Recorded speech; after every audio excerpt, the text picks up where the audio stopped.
Isinagawa ang groundbreaking ceremony ng karagdagang isolation facility sa probinsya ng Pangasinan sa ilalim ng pamumuno ni Governor Amado Pogi I.S.P.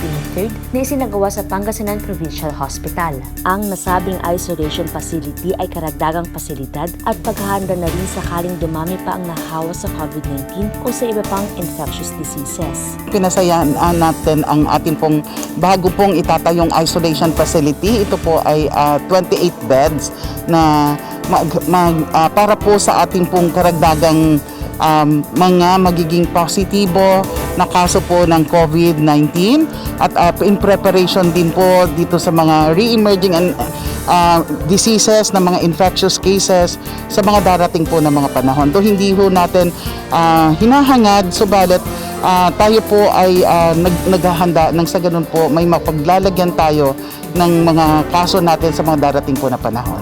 Ang nasabing isolation facility ay mula sa Health Facilities Enhancement Program Fund mula sa DOH.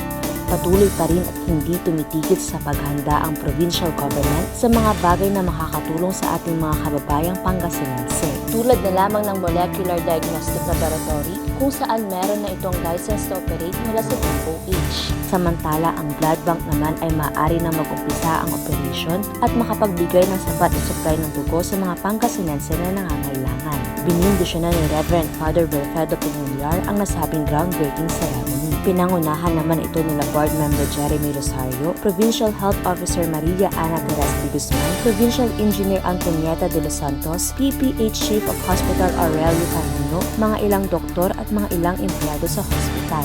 Niza Ivana Ferrer para sa Capital News TV.